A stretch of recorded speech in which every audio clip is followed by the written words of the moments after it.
Good morning everyone. Ito po ang inyong lingkod, si Pastor Roel Camia po mula po dito sa Winnipeg, Manitoba, Canada para po sa ating pag-aaral ng salita ng Diyos ngayong umaga.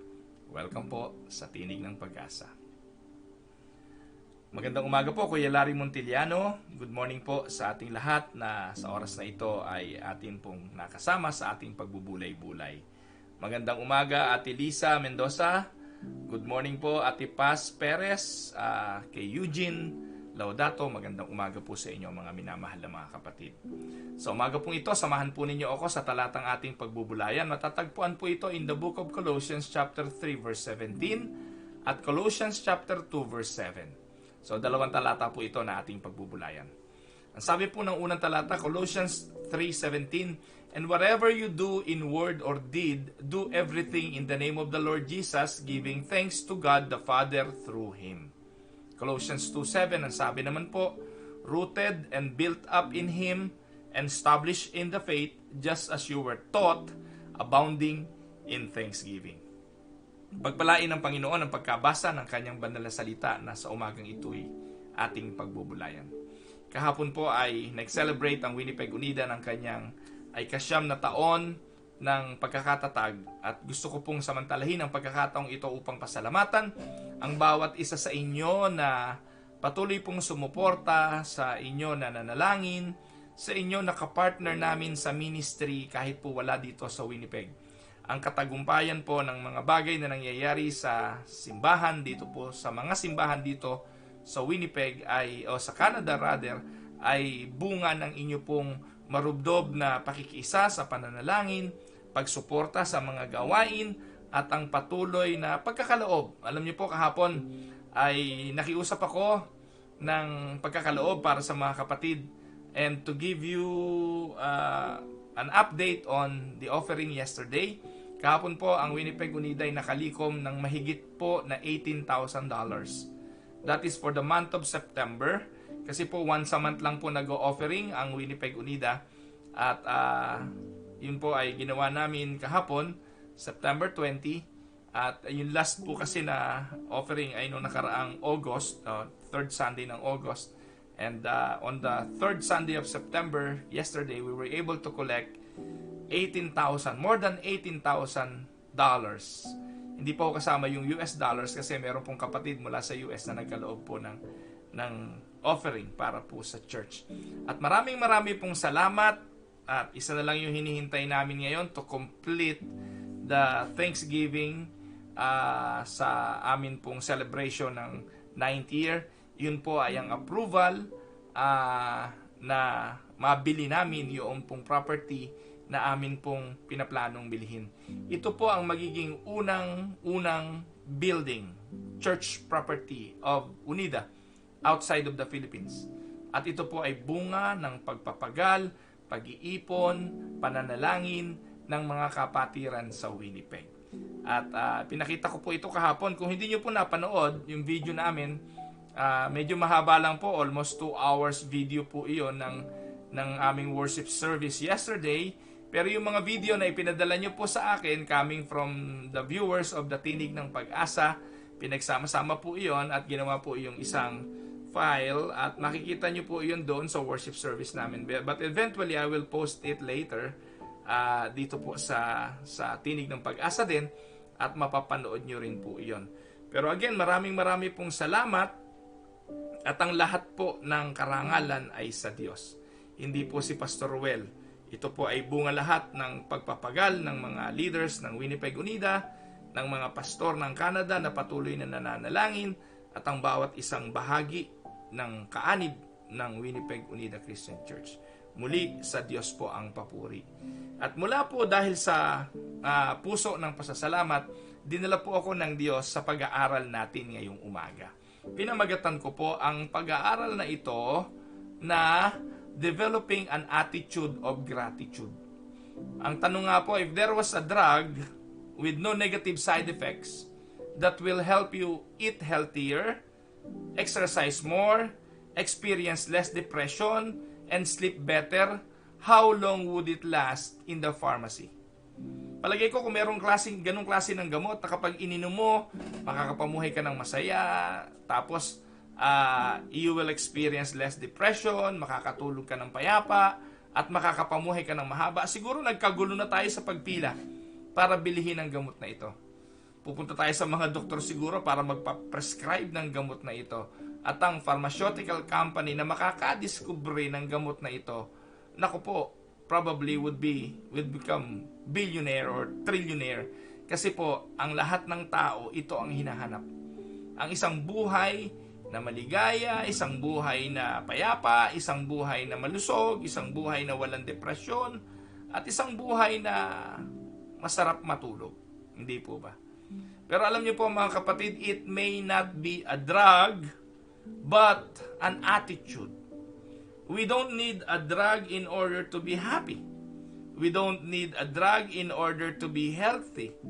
We don't need a drug in order to experience less depression or to sleep better. Alam niyo po mga kapatid kung anong kailangan natin? Ang kailangan po natin ay attitude. And if there is one attitude that is very important for us to develop, is an attitude of gratitude. Gratitude may be as important to your health as nutrition. Alam niyo po, every day na ibibigay sa atin ng Diyos, it won't be a perfect day. Wala naman pong perfectong araw. Yung pagising mo, everything from the opening of your eyes hanggang sa i-close mo ulit sa gabi would be perfect. Wala po nun. But what is important is to focus on what we are grateful to, of wash away feelings of anger and negativity. Kapag daw ang isang tao ay mapagpasalamat at ang attitude ng puso ay mapagpasalamat, natatalo nito ang mga negativity ng buhay. There is one way to make sure that you wake up every single day feeling calm, feeling blessed, and to adopt that kind of a feeling, you need to have an attitude of gratitude. When you make it a conscious habit to express appreciation for your life. Sabi nga po, the universe listen and responds with more love. Kung ano man yung kalagayan mo, kung ano man yung sitwasyon mo ngayon, tandaan mo kapatid, napakahalaga ng attitude of gratitude. Hindi totoo na wala tayong dapat ipagpasalamat.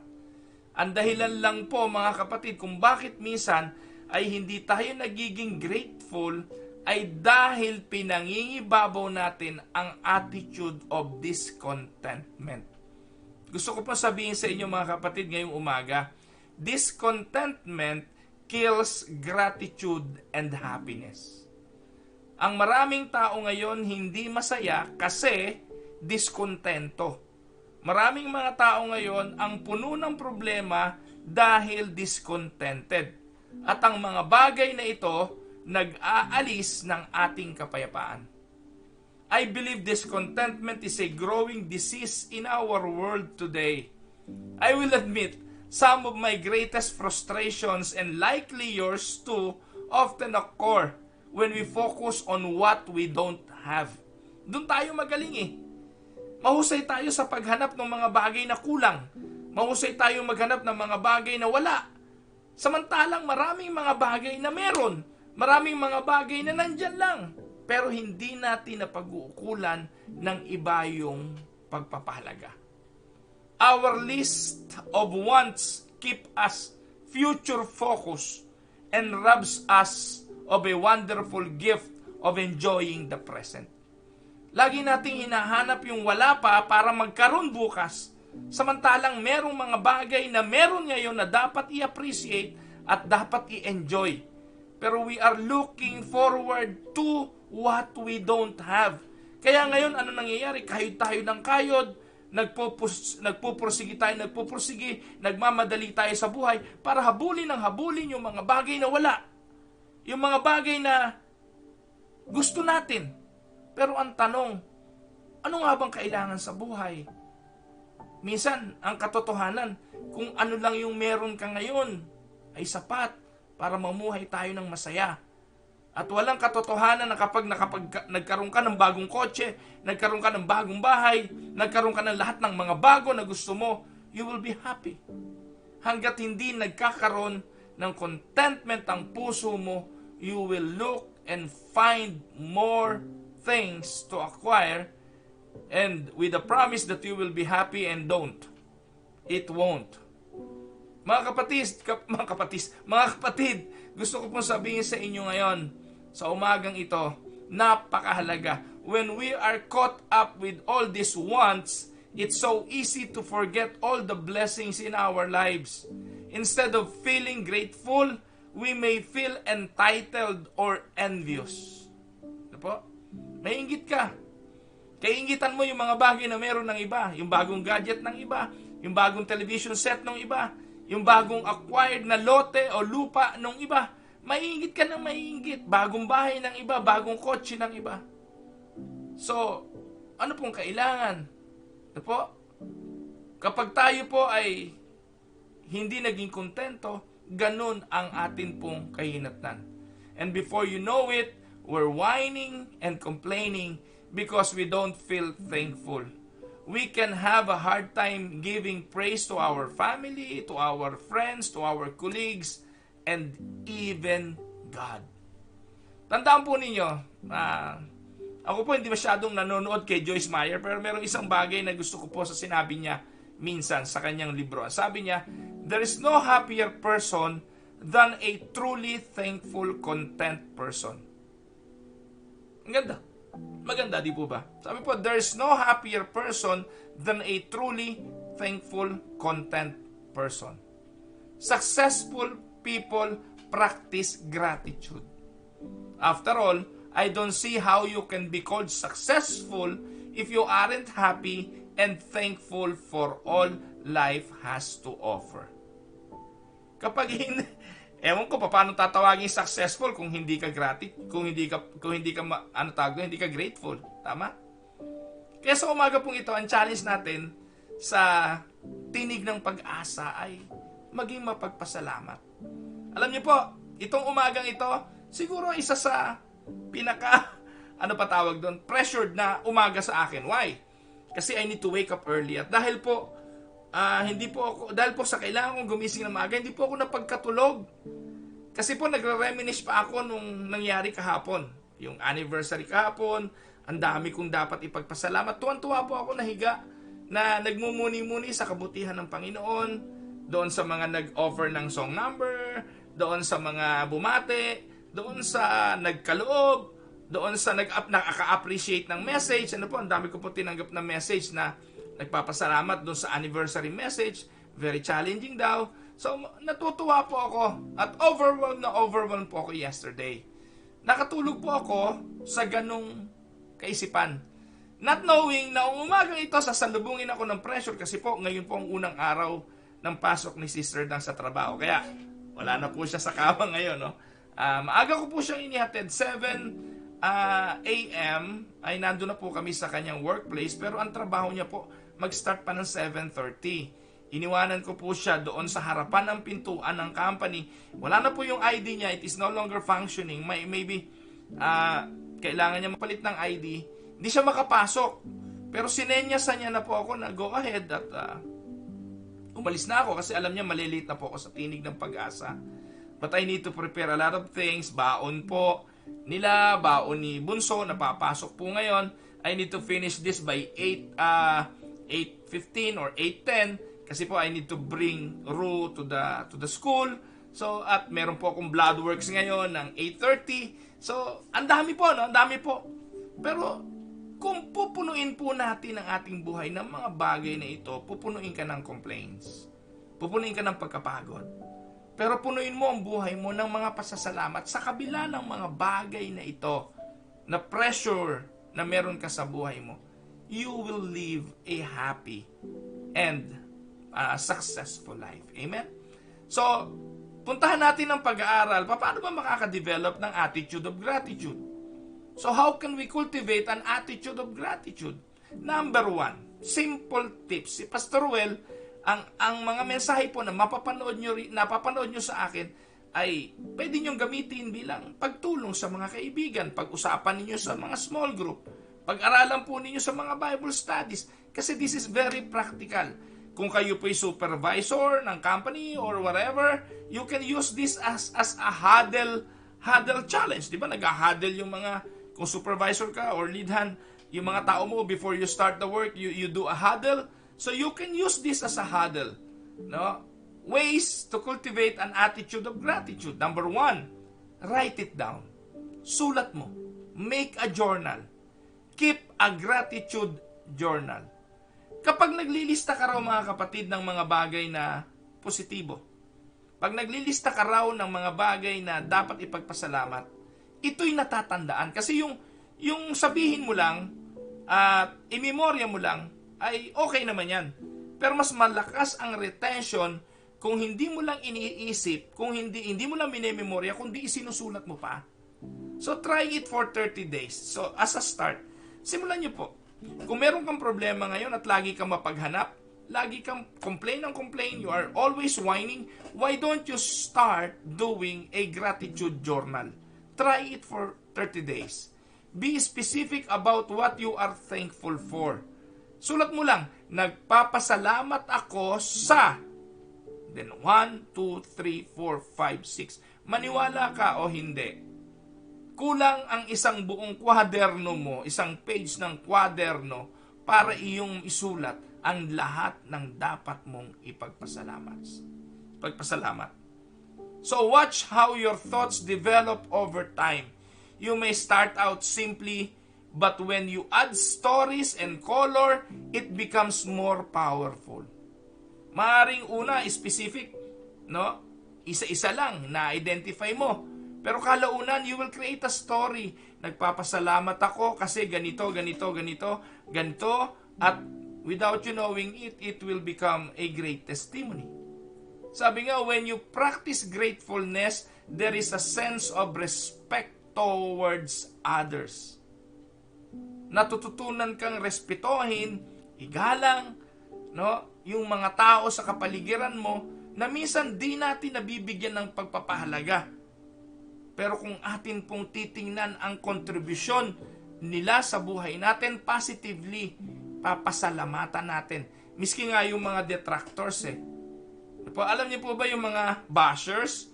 Alam naman ninyo, nag-YouTube ako Natutunan ko na rin pong pasalamatan ng bashers. Bakit? Kasi yung mga bashers, kaya kanyan binabash, nanood yan ng video mo. Hindi po ba? No? Ako nga ngayon sabi nga ni Paul, preach the gospel in season and out of season. Okay lang po yun. Kahit po masama ang intensyon kung bakit nila pinapanood ng video ko. Yung iba po nanonood ng video ko para maghanap ng ibubuta sa akin. Ihahanap ng maling salita. Hahanap ng pangit na lengguwahe. Napakarami nyo makikita. Kasi again, uulitin ko, kung yung ibang mga pastor ang hilig magtahi-tahi ng mga salita para magmukhang maganda ang kanilang pangungusap. Si Pastor Ruel, pinanganak po ako sa Cavite Kung ano laman ng puso ko, yun ang sinasabi ko. Kung ano yung nasa isipan ko, yun ang sinasabi ko. Walang paligoy-ligoy, wala pong pagtatahi. You will see what you get. At minsan nga, hinahanap ko pa yung pinakamasakit na salita para makasakit talaga ng damdamin. Dahil totoo lang mga kapatid, kapag nasaktan ka, ibig sabihin, may tama ka. May sugat ka. At kung may sugat ka, pasalamatan mo dahil nailabas yung sugat mo na kung saan kailangan ng kagalingan. Hindi po ba? So, ang gawin po natin, magsulat po tayo ng mga dapat nating pasalamatan. Pangalawa, talk about it. Maganda naman na isulat mo yung iyong pasasalamat. Pero alam nyo, masarap din na pagkwentuhan yan. Masarap din pag-usapan ang pasasalamat kesa sa reklamo. Amen? Nasubukan nyo na po bang umupo at makipagkwentuhan sa taong wala nang sinimulang sabihin kung hindi ang kanyang reklamo? Reklamo sa asawa, reklamo sa anak, reklamo sa pamilya. Anong nararamdaman nyo? Di ba na-absorb nyo pati yung mga reklamo niya? Ikaw tuloy, ang naiisip mo, ganun ba rin yung pamilya ko? Ganun ba rin yung mga anak ko? At ano nangyayari? Nahahawa ka rin sa pagiging reklamador. At alam nyo po yung mga taong nagrereklamo, lalo na po sa organizations at lahat, lalo na sa church, yan po yung naghahanap ng kakampi para gumawa ng gulo. Hindi po ba? Kapag nakarinig ka ng halimbawa ay nagrereklamo, naku, yung sermon ni pastor, alam mo maganda naman, kaya lang ang haba. Yung mga ganon. Meron bang ganon? Maganda naman pero mahaba. Kung ikay nagandahan, you will ask for more. Pero yung ganong klase ng mga komento ay komento ng mga taong naghahanap lang ng kakampi kasi hindi sila nasiyahan. Sila yung mga taong discontented. Pag may nagsermon naman na maiksi, sasabihin, ano ba naman si pastor? Kaiksi-iksi ng sermon. Parang hindi nag-aral. Kaya hindi mo na malaman Tatanungin ko kayo, ano po ang tamang oras ng sermon? 30 minutes? 40 minutes? An hour? No, alam niyo po mga kapatid, ako po yung naniniwala, ang tamang sermon ay hindi sa haba o sa iksi. Ito ay sa kagustuhan ng nakikinig na makinig. Kasi minsan, kapag masustansya ang sinasabi, pag ako'y gusto ko makinig, gusto ko, sige pa ho, pastor, patuloy ka pa. Hindi po ba? So, yung attitude of gratitude nakakahawa, katulad din naman ng discontentment. Kaya, sharing what you are thankful for isn't just for you. It isn't just for Thanksgiving. So, make it a habit to talk about what you are grateful for all year long or last week. Kaya po kami sa mga small group, lagi pong sharing anong ginawa ng Diyos sa buhay mo. Alam niyo mga kapatid, naniniwala naman ako, minsan, hindi mo makita kung ano yung ginawa ng Diyos. Pero kung tayo po'y Kristiyano at mananampalataya tayo ng Diyos, lahat ng bagay alam natin gawa ng Diyos. Amen? At hindi po pwedeng ikaw na anak ng Diyos, wala kang ma-share na ginawa ng Diyos. Sapagkat pagmulat pa lang ng mata sa umaga, enough to be grateful. Pagpunta sa trabaho at iningatan, enough to be grateful. Nakaraos ang maghapon sa pagtatrabaho, enough to be grateful. Pinakain ka ng 3 times a day, may merienda pa on the side, enough to be grateful. Ang problema, ang gusto lang nating pasalamatan ay yung mga big at bonggang event ng buhay. Mali yun. Hanapin mo, ilista mo, and then pag-usapan mo. Sabi nga mga kapatid, if you are really thankful, what you do, you share. Amen? Kung ikaw ay totoong nagpapasalamat at mapagpasalamat, kung anong yung ginagawa, ibinabahagi mo. At mga kapatid, ito po ang dahilan kung bakit may tinig ng pag-asa. Because I am grateful of what God is doing in my life, I want to share it with you. I want to talk about it. Amen? Pangatlo, in order to be grateful and to develop an attitude of gratitude, celebrate the small things. Alam niyo po, we are conditioned to focus and celebrate our big achievements. Birthday, anniversaries, graduation day, yun pong retirement day, at yung mga special events ng buhay. We are wired and focused on those big celebrations. Instead, why don't we celebrate the small winnings? The small wins. Yung mga bagay na simple lang. Minsan, sasabihin natin, napaka-corny naman itong mga taong to. Yun lang, simple-simple lang. Ano ba naman yun? Pero alam niyo po mga kapatid, dapat masanay tayo na kahit yung mga simpleng bagay lang na yun, consider natin na dapat ipagpasalamat. Celebrate the small things. Ano po?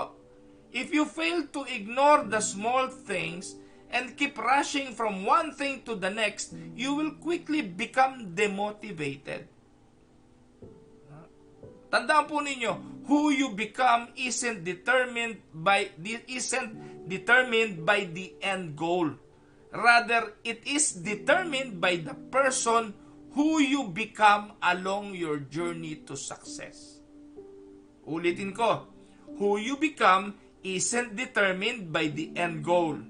Rather, it is determined by the person who you become along your journey to success. Hindi po yung dulo ang sinusukat mga kapatid, kundi yung kung sino at anong uri ng tao ka na develop as you journey along the way towards your success. When you celebrate the small things, what you're doing is celebrating your habits. Amen? So, take time to pause, slow down, and savor the small things. Savor the small things. Instead of obsessing about the future or dwelling on the past, be more aware of the present moment. It is all yours to have. Relish in it. Savor the moment o savor the moment. Amen? Mahalaga yun. So, pangapat, meditate on gratitude. Yan ang pangapat. Whether you regularly meditate or not, whether you pray or not, take a break a few times a day. Focus on a spirit of thankfulness. Pag break time, no? Kasi huwag niyong gawin habang nagtatrabaho, baka naman nakatingin kayo sa langit at tulala. Yung mga break time, habang kumakain ng inyong baon, subukan mo magpasalamat. Kesa magreklamo ka doon sa binalot ng asawa mong baon mo, o binalot ng nanay mong baon mo, o ng mga magulang mo, o kung yung ikaw mismo nagbalot ng baon na yun. Minsan ito malungkot eh. Ikaw na nga nagbalot ng baon na yun eh, pero ikaw pa rin nagreklamo doon sa binalot mo. Nakuha niyo po ba? Maraming ganun tao eh. Ikaw na nga may gawa ng bagay na yon, sa halip na i-appreciate mo kasi ikaw may gawa, eh ikaw pa yung unang-unang nagreklamo doon sa ginawa mo. So why don't you appreciate it? Lord, thank you po. Naku po, hindi po ito bonggang pagkain ngayon. Simpleng sandwich lang po ito. Pero Lord, thank you kasi maraming tao hindi kumakain. Thank you Lord kasi may gana akong kumain kasi hindi lahat ng tao may ganang kumain. Thank you Lord kasi hindi lahat ng tao pwedeng kumain. Alam niyo po ba na may mga taong bawal kumain kasi under medication? May mga tao na kahit piliting kumain, hindi makakain kasi walang gana. Kaya maraming dapat ipagpasalamat. So meditate on gratitude. Sabi po ni William Arthur Ward, God gave you a gift of 86,400 seconds a day. Alam niyo po ba kung gaano karaming segundo meron ka? 86,400 seconds a day. Have you used one of them to say thank you? Alam niyo po ba kung gaano ka iksing oras lang ang kailangan para sabing thank you? Thank you. Not even a second. Thank you. Pero imagine mo, you have 86,400 of that. Sa bawat isang araw ba na yon, nabanggit mo man lang ang thank you? Thank you sa technology meron. Thank you sa internet. Thank you sa kalayaang makinig ng salita ng Diyos. Thank you sa pandinig. Thank you dahil hindi ako nagsusuot ng salamin. Thank you dahil may pang-amoy pa ako. Hindi barado yung butas ng ilong ko. Thank you. Alam niyo po ngayon mga kapatid, kahit anong sarap ng pagkain. Kahit gustong-gusto kong kainin, may problema po ako sa denture ko. Kaya hindi ko na enjoy. Kaya kung buo pa yung ngipin mo, naku po, salamat sa Diyos. Kung ikaw hindi diabetic, naku, pasalamat ka sa Diyos. Pwede mong tirahin kahit anong pagkain. Pwede ka ng ice cream, pwede ka ng leche flan. Alam mo po mga kapatid, tagatingin na lang ako ng leche flan. Hindi na pwedeng tagatikim. Nakuha niyo po? And that is something to be grateful. Ikaw na walang bawal na pagkain, ikaw na hindi umiinom ng gamot, ikaw na higit na pinagpala sa taong lahat. Hindi ka hypertensive, wala kang blood sugar, mababa, hindi ka mataas sa cholesterol, dami mong pwedeng pasalamatan. Meditate on gratitude. Panglima, express it. Now, this is very important. Find the teacher who have a difference in your life, or find somebody who made a difference in your life and say, thank you. Write a personal note. Tell a long-lost friend that she meant for you. She meant to you. Sabi nga po, gratitude is the most exquisite form of courtesy. Ang hindi pagpapasalamat ay kabastusan. Amen? At alam niyo po mga kapatid, tayo mga Pilipino, tayo mahusay tayo makipagkapwa-tao. Tayo lang ang nag-aalok ng pagkain. At pinipilit pa natin kumain yung ayaw kumain. Yung mga ibang lahi, hindi kakain yan, hindi kaalok yan eh. Pero tayo mga Pilipino, naku, pinagduduldulan pa natin, take some, get some, try this, try that. Hindi po ba? Pero mga kapatid, tayo mga Pilipino ay numero 1 ring reklamador. Napanood ko po yung nangyari ngayon doon sa Manila Bay eh. Ano po? Yung nilagyan po ng buhangin doon na white sand. Ano po? Ako po, kung tatanungin nyo kung ano pananaw ko doon, praise the Lord. Kesa naman basura nakatambak doon na napakahabang panahon. Ano po? Lumaki na po ako ng ganito, tumanda na po ako, 53 na po ako. 7 na taon pa lang naman ako dito eh. Napakahabang panahon ng ginugol ko po dyan. Las Piñas lang po yung area ko. Sa Las Piñas lang po kami nakatira. Natatandaan ko nung araw, pumupunta po kami dyan sa may Las Piñas area na yan. Yung tinambakan pong mga lupain doon at ginawa pong mga subdivision. Nung araw, konting lakad lang po kami sa dagat. Meron na pong halaan. Nakakakuha na po ng bototoy at kung ano-ano pang laman dagat. Hanggang Manila Bay na yun. Maganda po yan nun. Pero ano po nangyari? Wala. Ang mga tao, reklamo na reklamo sa basura, pero sila naman ang tapon ng tapon. Reklamo na reklamo sa mabaho, pero sila rin naman ang nagkakalat. Hindi po ba? Ngayong may kumilos para pagandahin, reklamo pa rin, nakakalason daw. Ang sabi naman ng DNR, hindi naman nakakalason eh. Ewan ko kung ano lang, may maikontra lang, may masabi. Hindi po ba? At may mga taong ganun, makakontra lang. Makapagreklamo lang. Alam niyo po, ang simbahan, napakaganda.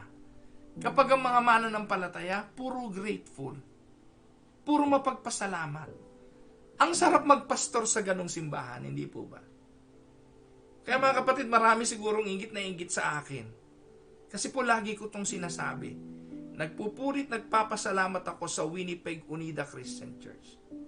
Kasi dinala ako sa ng Panginoon sa estado ng paglilingkod ko ngayon na napakasaya ko. Natuto po ako na bilangin at hanapin yung mga bagay na masaya, mabuti, kapuri-puri.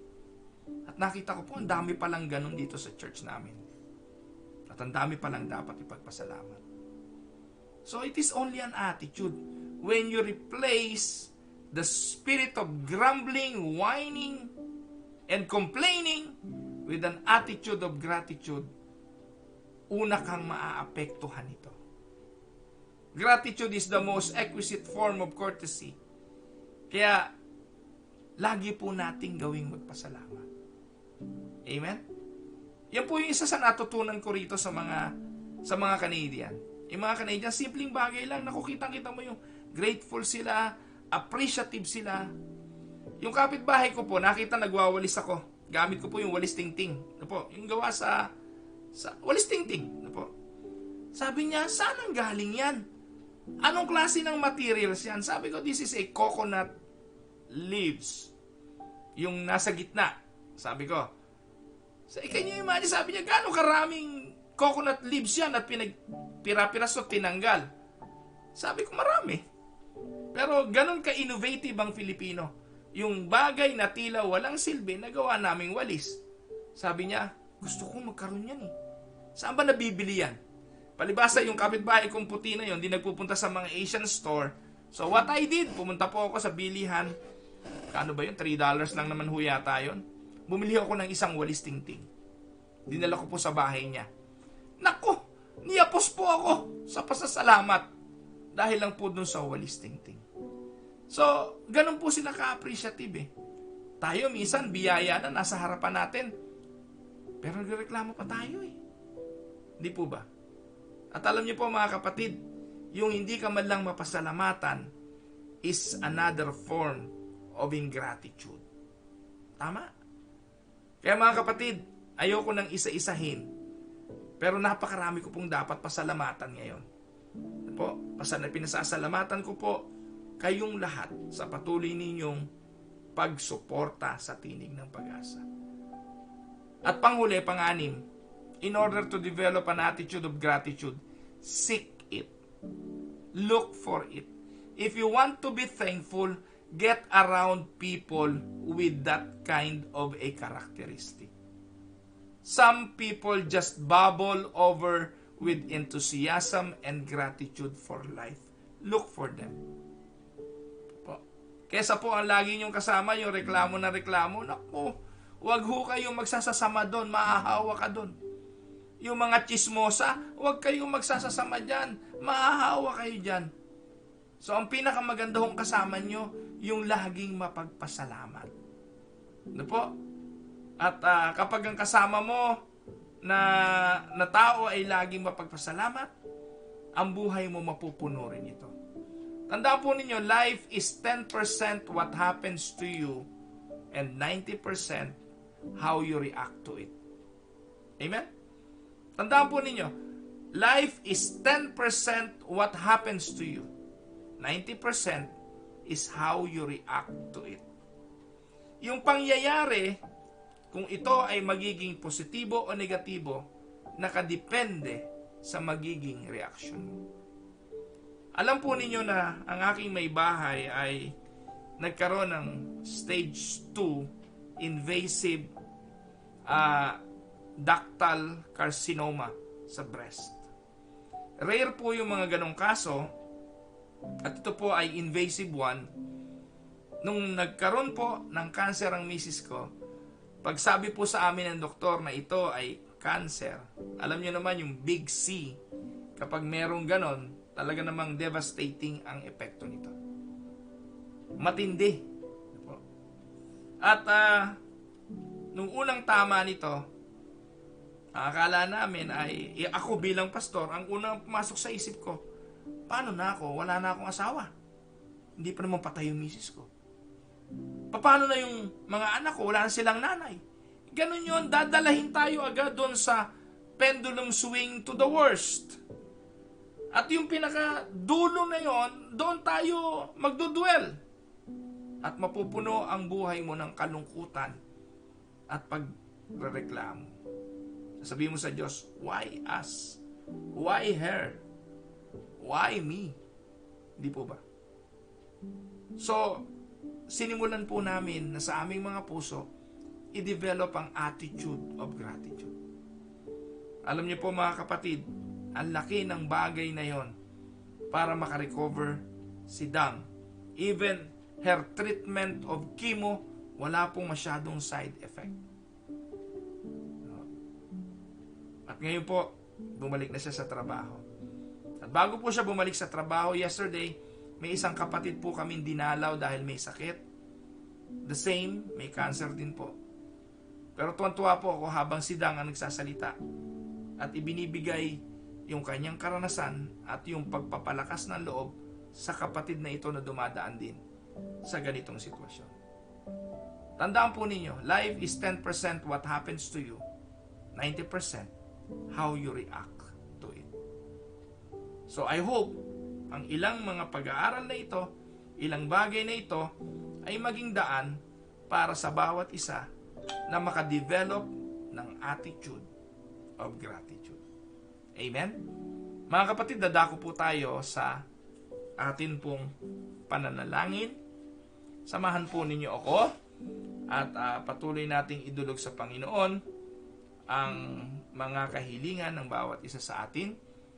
Tayo po ay manalangin. Panginoong Diyos na makapangyarihan sa lahat, sa umaga pong ito, ikaw po ang amin pong pinupuri at pinasasalamatan. Ipinagkakaloob po namin sa iyo ang aming mga pagdaing para sa mga kapatid namin, Panginoon, na may mga kabagabagan sa buhay. Si kapatid na Sani Tibayan, bigyan mo siya ng kapayapaan at masarap na pagtulog. Ang patuloy na pagsama at pag-iingat mo sa sambahayan ni kapatid na Tess Asturias, ang patuloy na pagpapala mo, Panginoon, sa mga nangangailangan, sa mga may karamdaman, Si Ate Esther Bautista, tinataas ko po sa iyo na patuloy mo rin po, Panginoon, na kalingain at pagkalooban ng iyong pagkalinga at pagpapagaling. Ganon din po, nilalapit ko sa iyo, Panginoon, ang kapatid na Marilyn Silin, na asawa po ni Mon. Ikaw po ang siyang humipo sa kanya, Panginoon, sa kanya pong pinagdadaanan. Aliwin mo siya sa pagpanaw ng kanyang mga magulang at patuloy na maranasan niya, Panginoon, ang iyo pong kapayapaan. Dinadalain ko sa iyo, Panginoon, ang mga dumaraan sa mga matinding pagsubok ng buhay, kamatayan ng mahal sa buhay, paglisan ng mga ito at ang mga suliranin sa mga relationship at financial na pangangailangan. Sa iyong mga kamay ko po dinadalangin din ang balain ni Ate Heidi na ngayon po ay may COVID. Sa iyong mga kamay po namin ito ay pinagkakatiwala at hayaan mo po na ang kapangyarihan mo ang kumilos. Hindi ka po namin inuutusan, Panginoon. Kami po ay nakikiusap na pagpalain mo po si kapatid na Ensa Bagnas na nawa ay ang kagalingan ang kanyang maranasan. Ikaw po, Panginoon, ang patuloy din na kumalinga sa bawat isa sa pangangailangang pinansyal. May mga bagay na wala kaming kakayahan at hindi namin kayang tugunan. Pero dahil sa iyo, Panginoon, amin po itong pinangahawakan na meron po itong solusyon. Panginoon, sa iyo po ang lahat ng papuri, ang lahat ng pasasalamat. Sa pangalan po ng Panginoong Jesus, ito po ang aming dalangin. Amen and amen. Mga minamahal na mga kapatid, good morning po sa inyong lahat. Kay Kuya Larry Montillano, salamat po. Umabot na po tayo ng 90 ngayon. Ano po? Sa atin pong mga tagapanood sa Tinig ng Pag-asa. I decided to go back to this platform at ganitong format kasi po, nung nag-zoom po tayo, marami hindi nakapasok. Ipagpaumanihin na po ninyo at okay na po itong ganito. No? Good morning, Ate Hilda Mendoza, Ate Mirna Narciso, Ate Paz Perez, kay Armina Cerojales, Armina, magandang araw, kay Joan Basalyahe, kay Ma'am Jo Calanog, mapagpalang araw po sa inyong lahat, kay kapatid na Agi Victa, kay kapatid na Lani Tulagan, kay kapatid na Debbie Bernabe. Dalangin namin, Debbie, ang iyong kalagayan, patuloy na ang pagkilos ng Diyos ang iyong maranasan at aliwin ka ng Panginoon sa gagawing treatment sa iyo later. Ang Diyos ang sumayo, kapatid. Ganon din kay Angelica Esguera, magandang araw, kapatid. Kay Marife Marato, magandang araw po sa inyo. Kay Diaconisa Marife Marato, kay Kuya Sani Tibayan, at sana ay magkaroon siya ng ganang kumain, masarap na pagtulog, pagpalain ka ng Panginoon. Maraming salamat, Nanay Carolina Bukiran, for the message na pinadala po ninyo. Kay kapatid na Christine Tricia Del Rosario, magandang araw, Tricia. Kay Ate Tete Advincula Silla, magandang araw po. Kay kapatid na Marjorie Almasar, kay Ate Ellen Gonzales, Meryl Cornejo, magandang araw, kapatid. Maraming napagpala sa patotoo ni Meryl kahapon sa inyo pong lahat. Ate Nelia Ramos, magandang araw din po. Marami pong salamat sa inyong mga pagpamahal at pagpapala. Kapatid na Jacqueline Kamingal, magandang araw. Pagpalain kayo ng Panginoon. Kay Ate Vanji Magnaye, magandang araw po. Kay Tatay Rolando Oxon, magandang araw po sa inyo. Kay kapatid na Dave and Vanji Cabrera, pagpalain kayo ng Panginoon. Kay Ate Evelyn Cameros, kay kapatid na Mirna Narciso, yan, marami pong salamat sa inyo.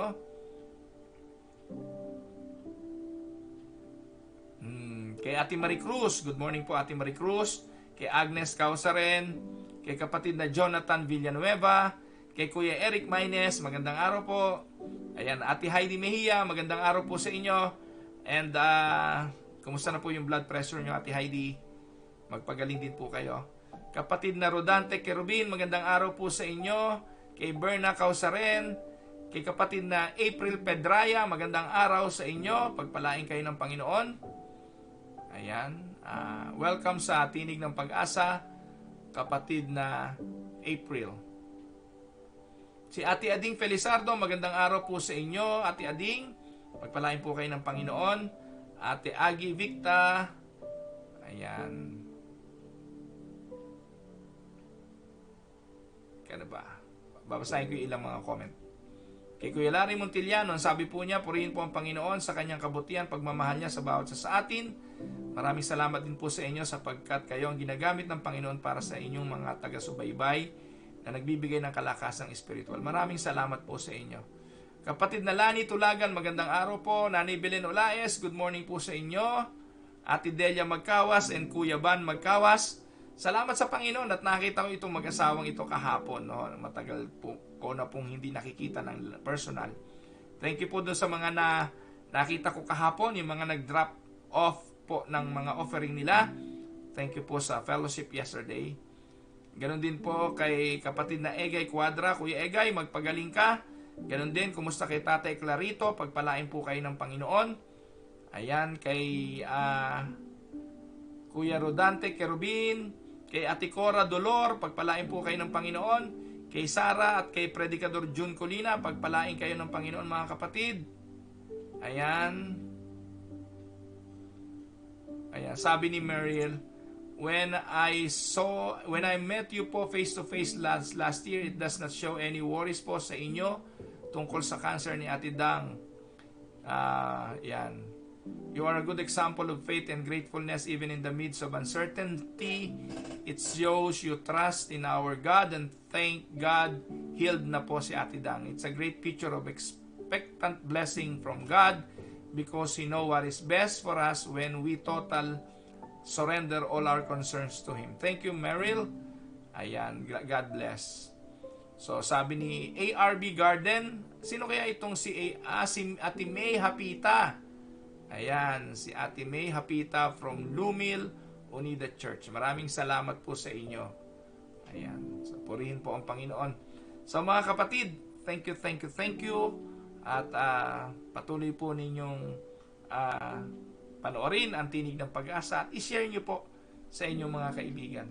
Lalo na po yung medyo dumadaan doon sa mga pagsubok ng buhay.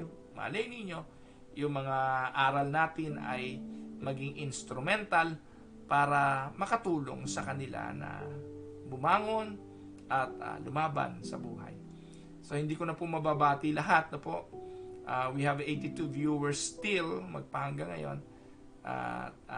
Alam ko po na nandyan kayo lagi bilang pagsuporta sa gawain ito ng inyong lingkod. Ate Charito Kirol, pagpalain po kayo. So ayun po, again, kailangan ko pong ihatid si Bunso. Ipagpaumanhin na po ninyo. Tomorrow po, the same time, 7:30 po dito sa Winnipeg yon, 8:30 po sa Pilipinas. Hanggat hindi pa po nagbabago yung oras kasi magbabago na naman po pag winter I will keep you posted and you will be informed of the changes dun sa oras po ng Tinig ng Pag-asa. Again, meron na po tayong prayer meeting sa Wednesday at sa susunod na linggo, ang ating pong speaker sa pananambahan po ng Winnipeg Unida ay imported. Ayan, surprise po yun. So again, maraming salamat. Thank you Winnipeg Unida. Thank you po sa lahat ng nanonood ngayon. Ang pagpapala ng Panginoon ang sumainyong lahat. God bless po.